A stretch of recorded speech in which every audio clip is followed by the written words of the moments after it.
Scotland was alive with democratic debate. There was a real sense of possibility and optimism about the future. The general feeling in the Yes campaign is we'd done enough because the momentum had been with us basically all of September. But, well, we know we haven't. The point at which it was clear that the no side had won, I had expected to be like running around with my t-shirt over my head like a footballer that just scored a goal because I was so invested in it and we'd worked so hard. Yeah, I mean, I shed tears that night.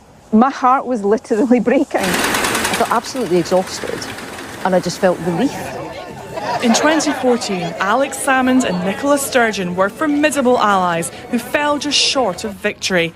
10 years on, the two former First Ministers have fallen out and failed to achieve their primary goal. My time is nearly over. But for Scotland, the campaign continues and the dream shall never die. Alex Salmond decided during the referendum campaign he would have to stand down as leader if Yes lost. You know, when you have a serious political reversal, somebody has to take responsibility. And of course, if you do, it's about the psychology of Scotland. You know, it's like, you know, why Robert the Bruce, the hero king, is hugely respected, who won, but William Wallace, who lost, was hanged, drawn and quartered, is loved. You know, the Scotland likes when people are done down and rallies to their cause. In retrospect, do you think it was the right decision for you to have gone? No, it was the wrong decision. But then, you know, I wasn't to know then that the 10 years since would be wasted and political opportunities would go a-begging and for no apparent reason. Who's to blame for missing the opportunity? Well, the leadership, obviously. I mean, it's the people Nicola who led. Sturgeon. Well, I mean... What do you see as her biggest misstep? Well, I wouldn't have led people up to the top of the hill and back down again. I mean, I think she probably, you know, fired the gun too early. I am as certain as it's possible to be that Scotland will be independent and well within my lifetime. Nicola Sturgeon's star was rising when she decided to push for another referendum the day after the UK as a whole, though not Scotland itself, voted to leave the EU.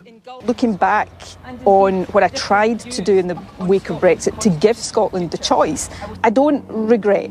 And the reason we couldn't secure a referendum, I don't think was down to, you know, failures of strategy or not trying hard enough. It was down to that Westminster democracy denial. And, you know, Alec will, of course, tell himself that he would have done it so much differently and better. You know, nobody has a greater conceit of Alex Salmond than Alex Salmond. I think even he would concede that. But it's not immediately obvious to me that that is anything other than bluster.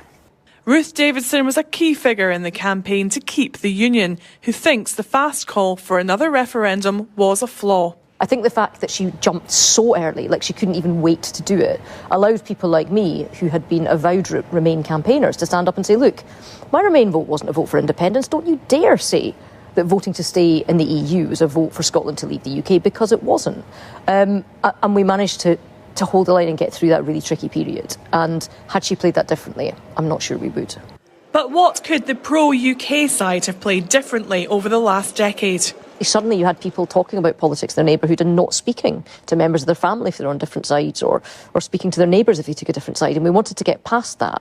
And I guess the way that we did that was just to carry on and pretend like it was before. But maybe being more assertive about, no, you lost, no, you lost, no, you lost. Maybe that would have made a difference. I doubt it, though. I mean, you've met Alex Salmond. Support for independence has barely shifted, despite recent turmoil in the SNP. It hovers near 50%. Polls suggest it's strongest in young people. In 2014, 16 and 17-year-olds got to vote for the first time.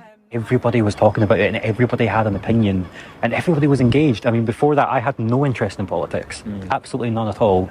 And the referendum really ignited that spark. 2014 was a balloon inflating, a balloon of enthusiasm and of energy in this collective spring that at last there's something to vote for and at last a different future is possible. And then that balloon just deflated. People are not feeling quite as enthused by it. I think that there's a bit of a lull that we're experiencing at the moment. Independence is something that we will see in our lifetimes. Of that, I have no doubt. Will it happen in the next 18 months? 5 years? That's a different question. People right now have different priorities. Constitutional politics have shaped the political landscape here for a decade.